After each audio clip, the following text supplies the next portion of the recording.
Welcome to the Business and Culture Cast. Today, we are talking about China.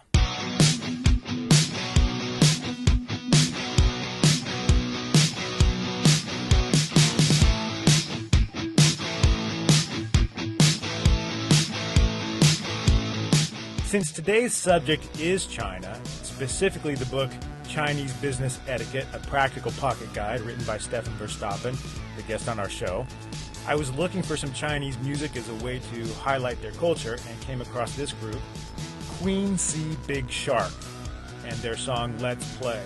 I also found a lot of other great stuff originating from Beijing, from punk to pop.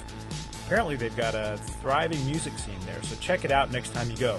Plenty of info online.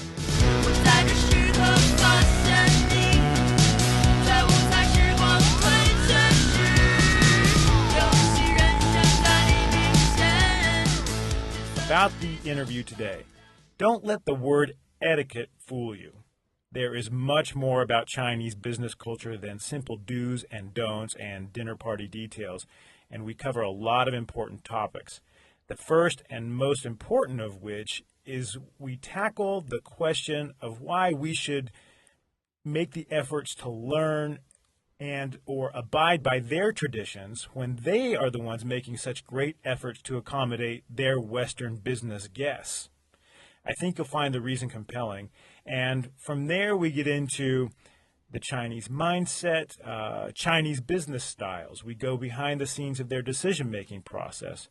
We even talk about contract making, how the Chinese view contracts and how to protect ourselves, legal redress, relationship and trust building, status, and also the solo entrepreneur in China. But it isn't all so serious. Stefan has a great sense of humor, as you'll see. He entertains us with stories about karaoke and getting hammered out on the town with his Chinese counterparts. But before we get into all of that, today's show is brought to you by Libertad Apparel. Full disclosure, this is my company, but the clothes don't even exist yet. So why even bring it up? I mean, perhaps you've never encountered a sponsor whose products are not yet available.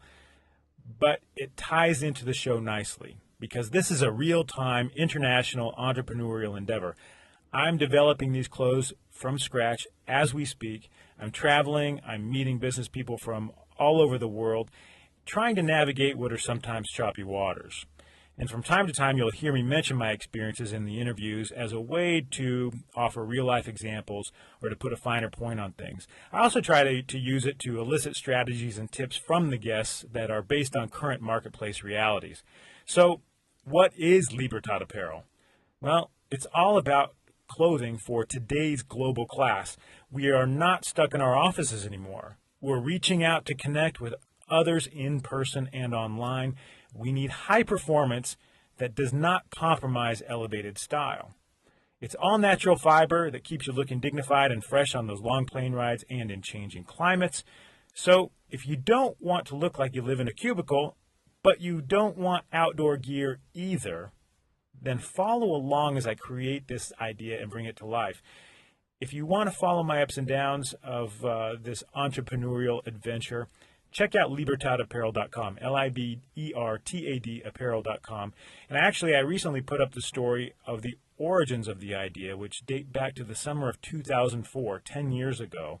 It's all about a train ride I had in Myanmar, or Burma. Now on to the interview. Stefan Verstappen first traveled to China in 1986 and worked in Hong Kong and Taipei for more than 4 years as a corporate trainer teaching in-house MBA programs for notable clients like Acer Computers, Amsterdam Rotterdam Bank, Remax International, and others. Stefan worked as chairperson for the City of Vaughan International Economic Development Committee, in charge of facilitating the Twin Cities partnerships with cities in Japan and China.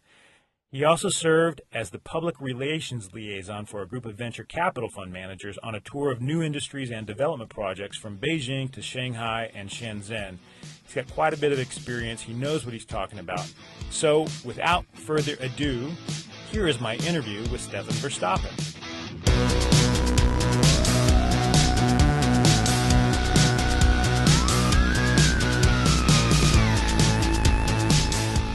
On the phone we have with us Stefan Verstappen. Welcome to the podcast, Stefan. Thanks for joining me.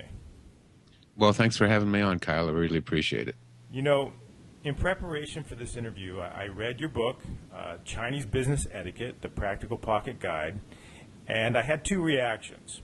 The first was I found myself laughing quite a bit, and that is because I've been in and out of Asia for the last 10 years, working for much of it, and in the beginning, I didn't know what in the world was going on, but as time went on, I fancied myself someone who sort of quote unquote got it or gets it. And then after reading your book, I realized that, well, maybe I don't. It was actually a big step forward for me, really illuminating some of the perspectives that my counterparts may have, and some of the misunderstandings we might share about one another. And then the second reaction was I was a little bit overwhelmed because their business norms, their mores that have dictated this etiquette have really formed over millennia. And by this time, it seems to me, and I don't know if this is a correct perception or not, that it finds expression in even the smallest of details in how they do things. What's your reaction? Well, I'm glad you laughed at the book because I tried to make it humorous. I've included some amusing anecdotes and tried to take a more humorous approach to it because, frankly, the subject of etiquette for me instills a sense of boredom. You Right. you know I get I get the image that it's going to be some Miss Marple's type of character who's scolding you for not lifting your pinky finger. And so, personally, I'm not a genteel type of person. I'm a rather rough-hewn, rough and tumble kind of guy too. So, the idea of writing a book on etiquette sounded awfully boring to me. But what I tried to do is include, parts of it that are kind of fun and humorous. And the second part, what you mentioned, that perhaps this is, you're not as up to par on all the different cultural influences and all the nuances, nuances. I can't say that word now. Nuances behind all the different little tricks of etiquette may seem overwhelming, but that's not important really because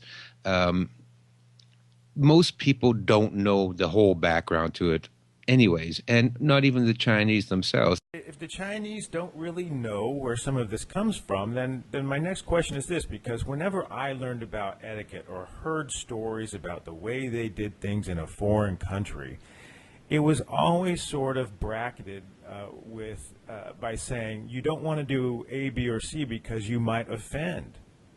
That was the reason you wanted to do things correctly, is so as not to offend. So if the Chinese don't know why they do certain things, and there's an infraction of sorts on the Western, on the part of the Western visitor, really, what offense might be taken? Well, actually, very little offense might be taken. I found myself, the Chinese, to be very forgiving of any faux pas you might make. They know that you come, for us foreigners, Westerners, they know we're from a Western country. We weren't born and raised Chinese. And for them, because we're not Chinese, really, the rules of etiquette don't apply to us. We can get away with murder. We really can. We can make all kinds of Well, now, blunders and don't say that because we're going to have to end the podcast early. Nobody's going to continue listening. no. Well, you could. Really, you can make as many mistakes as you like. Does it ingratiate you? Does it further your goals of doing business with them? No. Will they hate you for it or cut off all business dealings with you? Probably not. So they're very forgiving like that. But if you take the effort to learn a little bit about their culture and to exhibit some of the protocols and some of the etiquettes that they have, you just blow them away. They are so grateful and they're so overwhelmed that you would actually spend the time to figure out what it is that certain that you've studied their culture a little bit and that you don't want to make them feel uncomfortable and or insult them, and that you took that effort and that time shows that you respect their culture, and for that alone you will make headway with any kind of business dealing. Because in China, and they say it's not that way in America anymore or in the West, and it is still really quite a bit that way, but in China certainly business, a lot of it hinges on how much that other person likes you, whether they think they can trust you, whether they respect you. And if you don't have that like and that trust and that respect, well, business is going to be a lot harder to conduct. The value of at least dipping your toe into the culture of your host country for you as a person, I think, is immeasurable.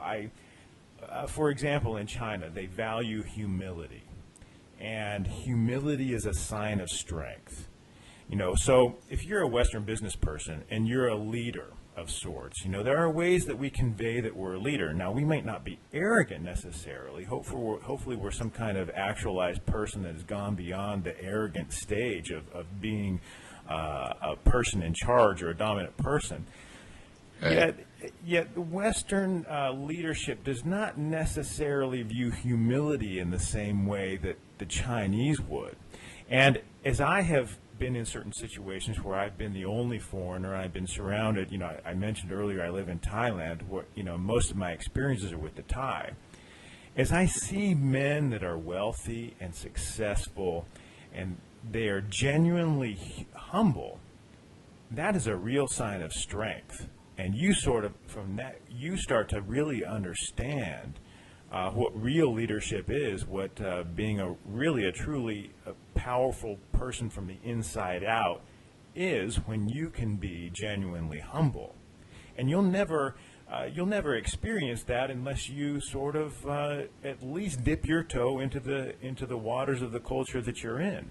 If you are just completely committed to the hard-charging Western ways, then you are simply going to have that perspective, and your growth as a leader, a business leader, and growth as a person will be dictated at the pace of that really kind of narrow point of view. The Western style of leadership is you have to sell yourself. That's what they're always bringing this up in these seminars on sales. You've probably gone to these sales seminars too. You've been in sales. You've heard this story before. They want everybody to be their own individual brand. Yeah, you're the brand, and you got to sell yourself, and you got to make them want you, and boo, boo, boo, boo, boo. That doesn't work as well, and I find it doesn't even work in Western culture, because people that really are what they say they are, that really have a depth or a wealth of experience and are competent professionals, they don't have to sell themselves. I mean, your confidence exudes through you, and people will pick up on that, so that you don't need to be kind of, what we used to call the ugly American, like loud and right. Well, I think the millennia of tradition that comes from China, I think that who knows when they figured it out, but I'm quite sure that they did, which has probably led to the value that they place on something like humility. They probably learned hundreds of years ago that if you have to say that you are, then you probably are not. Yeah, I found that experience my whole life with all types of things. But also discipline. Maybe, if we continue with this example of selling yourself, maybe having the discipline to keep your mouth shut and not sell yourself, not feel the need to continually be talking and relating, but have the emotional and social maturity. I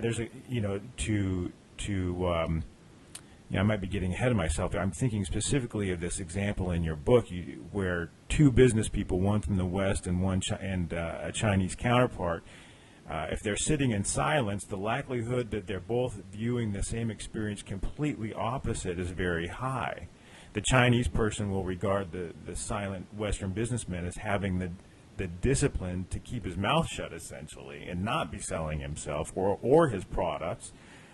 And the Western businessman might be viewing the guy in the East saying, oh, he doesn't like me. This is a terrible business meeting. Nothing's going to happen.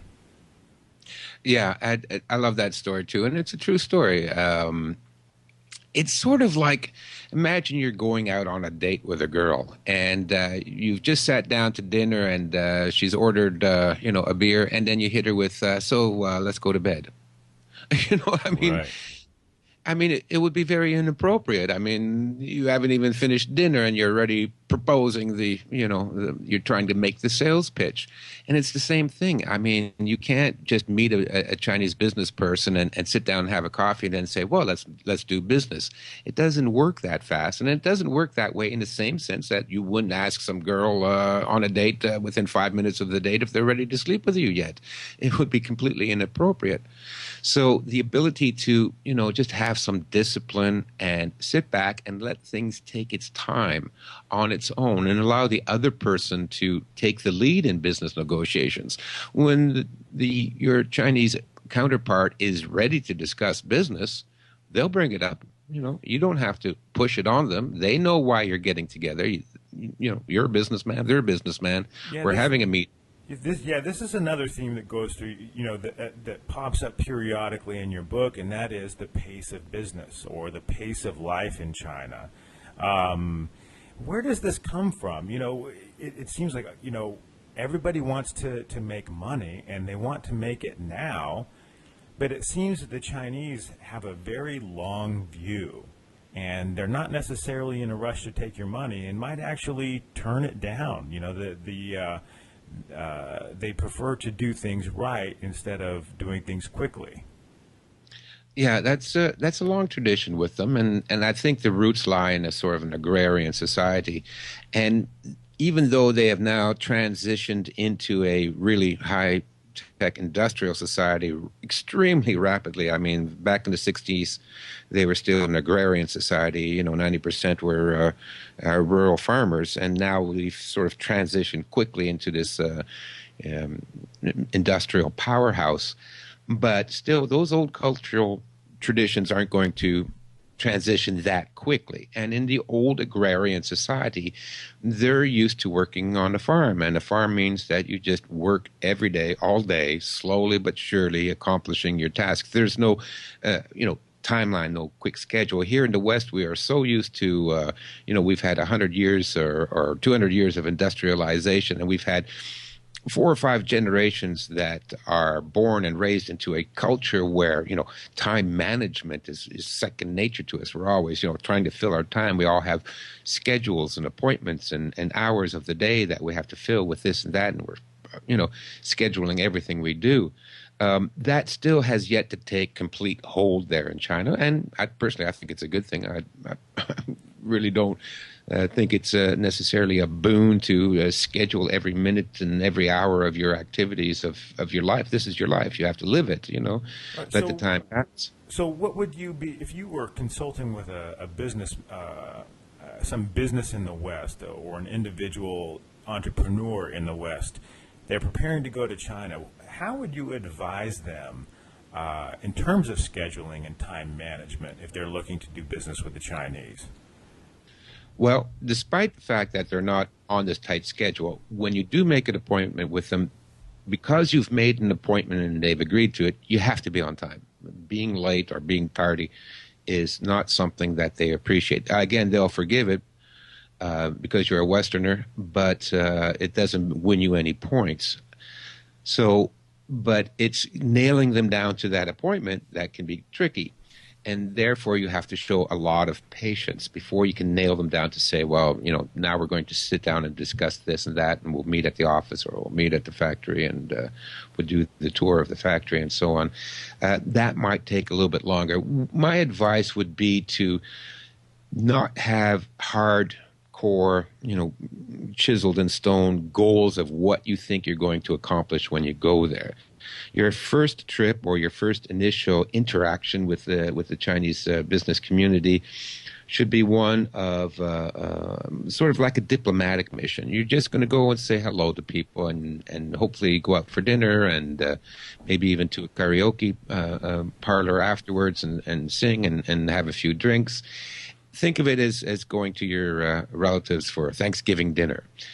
And you're not going to be bringing up the subjects of business, and you're not going to be handing out your brochures and things like that. You're there just to get to know them.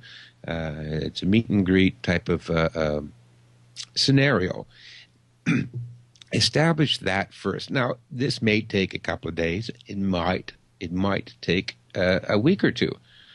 But however long it takes, you can't really rush it. Once you've established some kind of trust with them, and they want to now deal with you and do business with you, then the appointments can be made. Then the brochures can be handed out. Then the information can be exchanged. The contracts can be brought out and examined.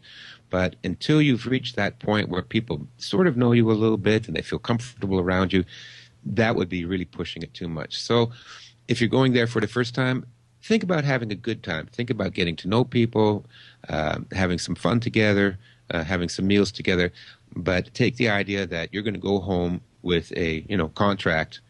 Take that out of the plan, because that may not happen, not in the first trip over. Well, as you were talking, I was trying to think to myself, well, what might be going on behind the scenes that's making the Chinese sort of move so slowly, at least as viewed from the West. And I wonder how much of this has to do with maybe the checks and balances that are in place. In the West, we go have a meeting, and we don't necessarily get to know anyone on a personal level. And perhaps that's because we know that our contracts will protect us. Whereas maybe building trust is a much bigger issue in the East, because you mentioned in a couple places in your book the Chinese view of a check and balance like a contract is not what we think it is. They don't see contracts as written in stone. And in fact, after you sign contracts, you mentioned that they might actually seek further concessions or some kind of amendment to that contract. So, they might be evaluating you over a number of days, because they don't feel like they have that kind of protection that we do in the West, that sort of rule of law.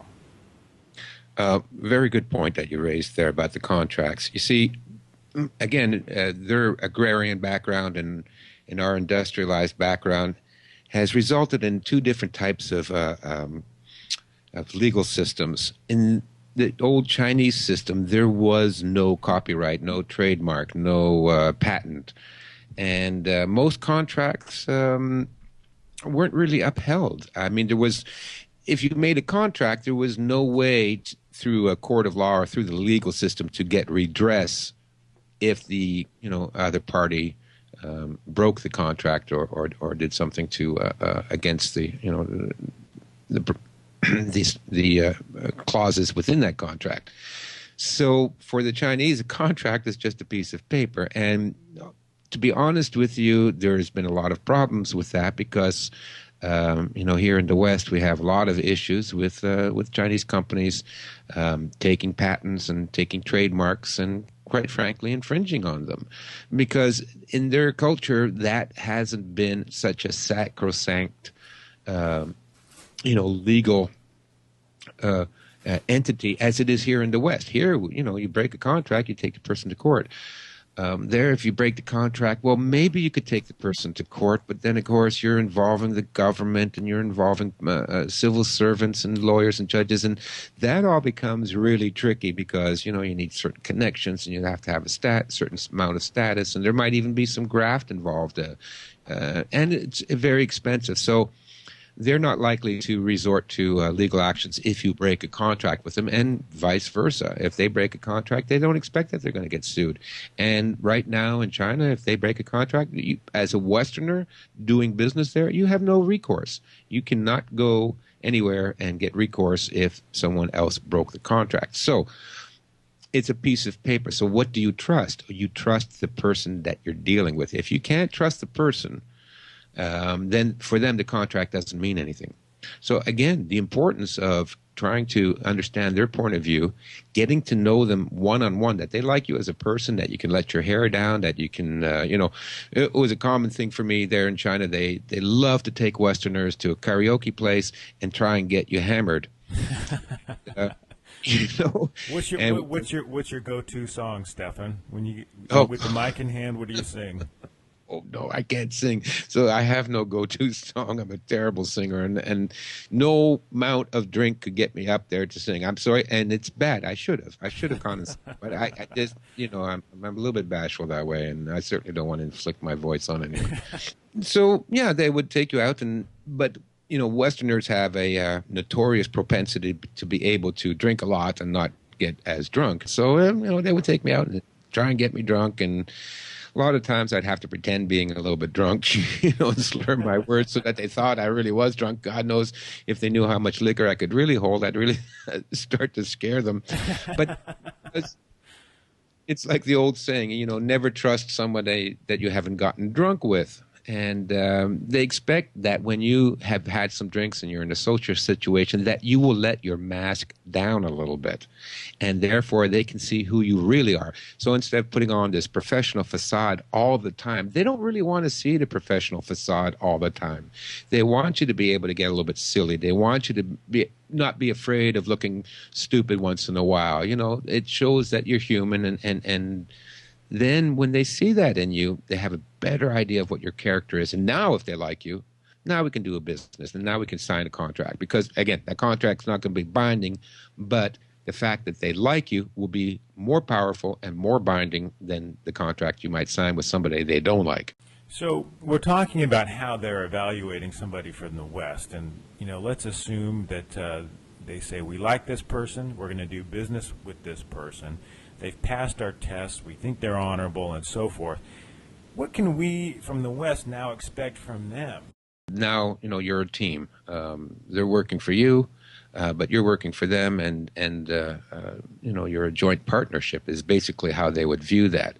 Now, whether they meet all the deadlines or not, that's a different story altogether. Now, often they won't meet their deadline, but it's not because that they're not taking it seriously or they're not sincere in their negotiations. It's because there are still lots of wrinkles in the whole system over there. There's a lot of people that need to be appeased. There's a lot of office politics and politics, business politics that have to be attended to, and that can interfere with things like, tight schedules. And it's so vast and complicated that even I don't understand it. And you wouldn't be able to understand it either. There's people that they have to deal with, and they have to deal with them in a certain way. And, certainly with government officials and export licenses and things like that, but also with their own employees. There's all types of subtleties that they have to well, you did mention in many places in the book that a fundamental difference in China as compared to the West is the collective versus the individual. It sounds very, very complicated and tiresome even.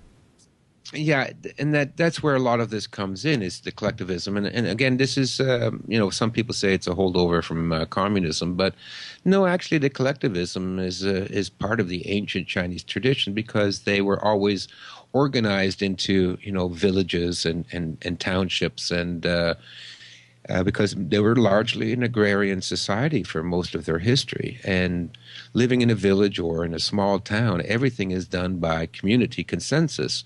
And so when communism came through and just said, well, we're going to do everything by community consensus, well, that wasn't a stretch for them at all. They've already been doing that. I want to bring up something that has got to be discussed when talking about China, and that is this idea of status. And I don't really know where to begin. I mean, can you just sort of talk about it as a concept? I mean, in the West, status, we certainly have elements of status, but in the business setting, it's merit based. If you bring in the most money, then your seniority level doesn't necessarily matter, and you can leapfrog certain levels of status based on your performance. In the West, though, I'm an entrepreneur myself. I have an apparel company, and I find myself in factories that have all of this office politics that you're talking about. But I, as a solo business person, I walk into a place that has all of these hierarchies.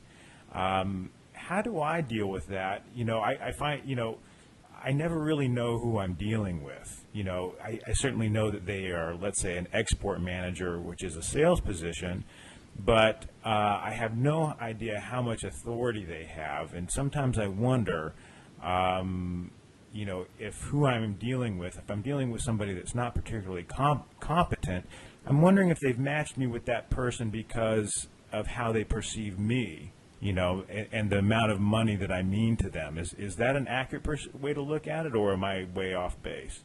No, no, you're right. And actually, there's like two parts of your question. The first part is the status. Well, you know, we're all human beings. I mean, we all have a pecking order. Every culture, every society, status plays a big part in our social interactions. I mean, even when they do studies on baboons and monkeys, I mean, they also have a status, a hierarchy. So, as human beings, we cannot avoid, you know, having to deal with, you know, issues of status and where you stand in the pecking order. With the Chinese, a lot of the status is still remnant from the old Confucian principle, and in that system, the older you are, the more status you have. Which is almost the opposite here in the United or in the West, where the older you are, the less valuable you are because you're not as productive as somebody, let's say, in their 30s anymore. So your status starts to go down as you age. In China, your status goes up as you age. So generally, the most senior person in the room is whoever is the oldest in the room, provided you're dealing with management. For example, if you have management team there and then there's some older fellows from the factory floor, well, those old fellows from the factory floor are not going to have a superior status to, you know, the executives, even though they will still be honored for their age and be treated quite well. But if you're dealing with executives, it's the oldest executive that will have the highest status. Now, as an independent entrepreneur, when you come into a group, are they pairing you with somebody they think that's equal to your status? Yeah, absolutely, because your status as an independent is actually a little bit tricky for you. Because again, with the Chinese history and the mentality is that they do things as a group. Somebody that is an entrepreneur is like a lone wolf, an individual. Is kind of frowned upon in Chinese society. They don't really have the kind of admiration for the guy that does it all by himself, you know, the guy that goes out and does it alone. For them, there is something wrong with that guy. Where's his family? Where's his group? Where's his people? How come he doesn't have people? How can he be out there doing this by himself? How can he be his own company? How can he be his own entrepreneur? That is a handicap on your part. I hate to tell you this, but it is. And they will definitely pair you with somebody of a lesser status because for them, being part of a group is more important. And they still have a hard time understanding the nobility of being a maverick, you know, John Right. McCain's favorite song there, you know. But that's what you are. You're a maverick. You're independent and you're an individual. And that makes them feel a little bit funny. They tend not to trust people that do things on their own. There's a trust factor that you have to overcome. Now, to overcome that trust factor, the more you know about etiquette, the more you know about the culture, the better you're able to adapt yourself to them and understand them, then the faster you can get rid of that handicap. Again, once they get to know you and they trust you and they understand that you're doing this alone because you're an independent entrepreneur, and in the West, an entrepreneur is admired as somebody that has a lot of, you know, skill and bravery and ability to do multitask, and therefore it is not considered a weakness on your part that you're not part of a big giant corporation going there. Once you can make them understand that, and you do that by getting to know them and letting them get to know you, then that handicap will start to go away. But for independent people, absolutely. I'm taken to the portion of your book about networking, and in that portion, you talk about the importance of being introduced to them by someone else. And Yeah, sir. as an entrepreneur, you know, right now I'm dealing with trade associations to do a variety of things to set myself up on the right path. And essentially, these people all around the world are on my team, and they have contacts in China.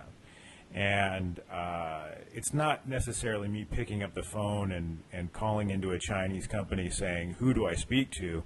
But I am getting introduced by phone and by email, and eventually in person. And even though I'm a one-person company, they would be able to see my business dealings with other respectable people in other businesses and associations, and that's got to count for something, I would imagine.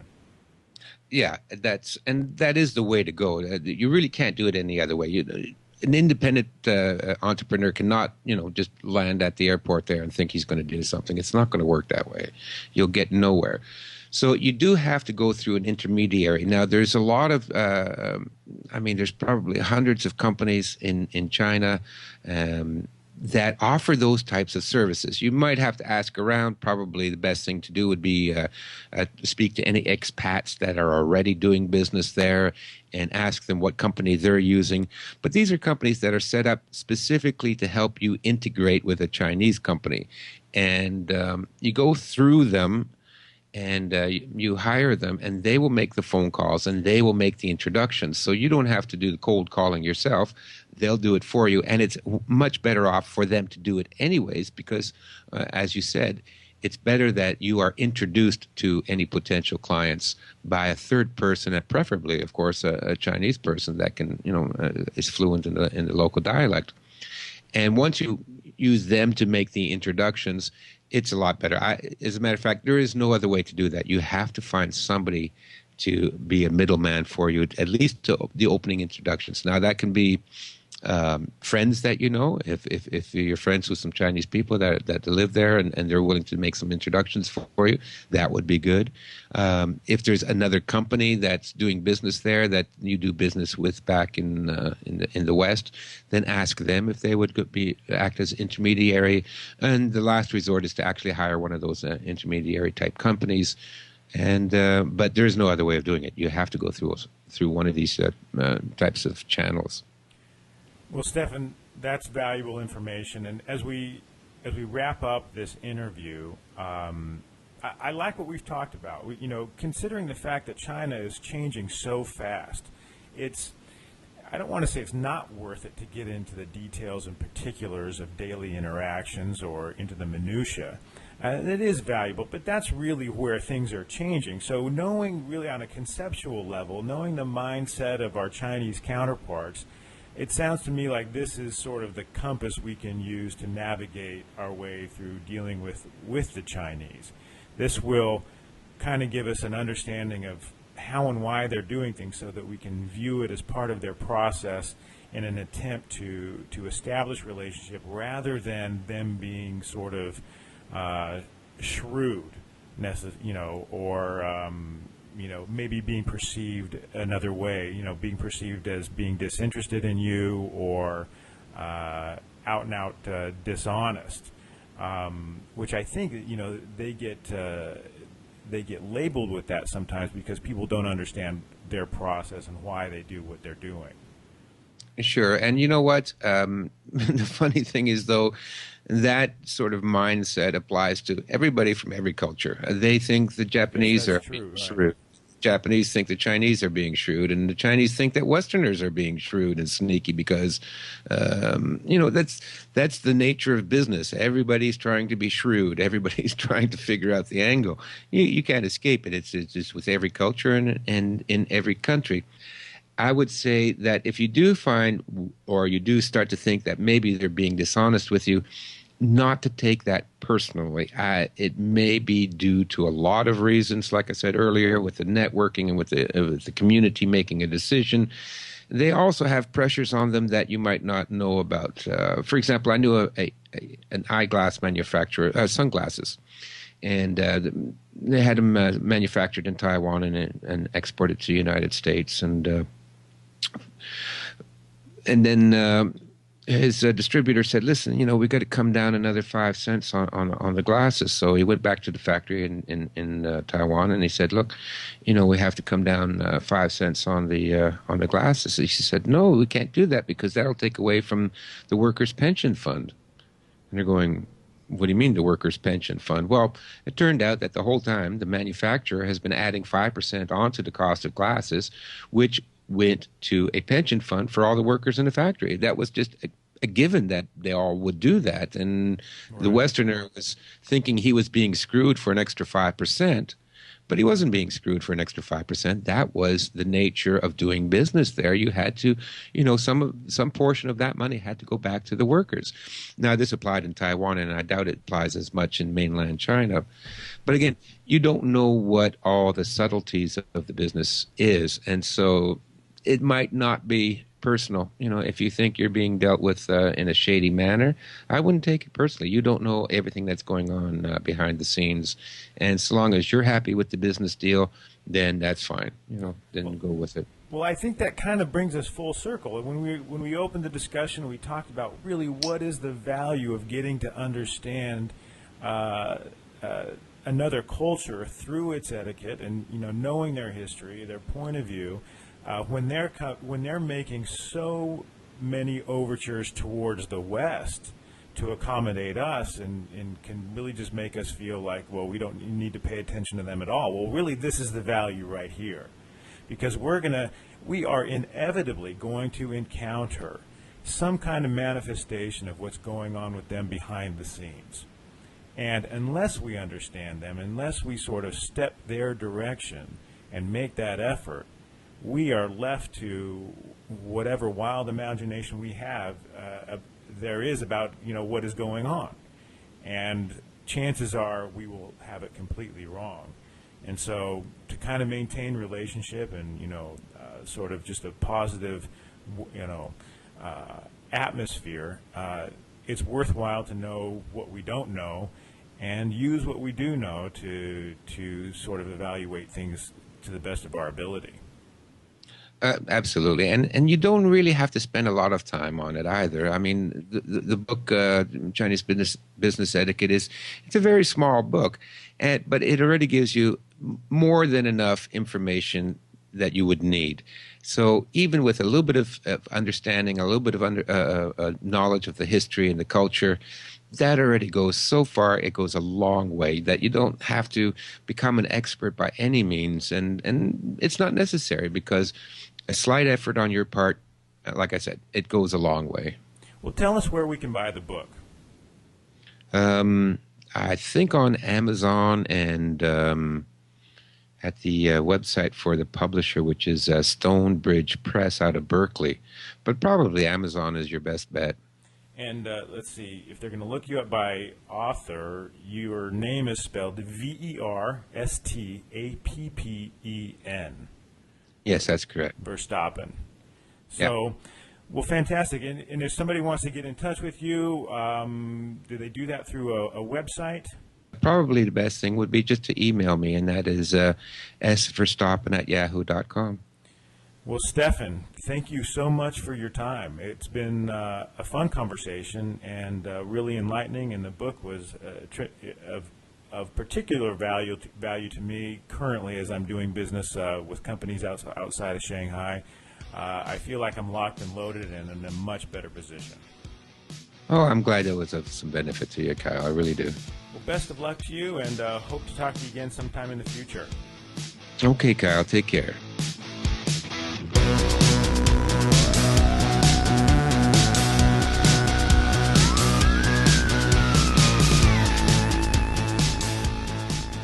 Well, that's it, gang. How did it go? Let me know over at the webpage at businessandculturecast.com. Many thanks to Stefan. We covered so much and really could have gone on for quite a while. If you want more, just check out his book. Tons of great info, and you can find it by either linking to it from my page, or you can just search for Chinese Business Etiquette, a practical pocket guide, and buy it from your preferred vendor. Also, if you go to my page, Stefan has offered restaurant recommendations for your next visit to China. I think he's got one for Beijing, one for Shanghai, and the third is for Hong Kong. So check it out and treat yourself when you get there. Finally, if you liked what you heard today and you want to be notified when we publish our next episode, subscribe via the method of your choice, or while you're getting those restaurant recommendations, just make it easy on yourself and sign up. We'll deliver each episode right to your inbox. Thanks for listening, and safe travels.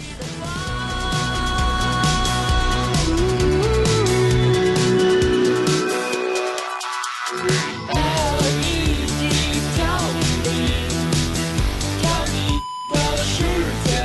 听戏。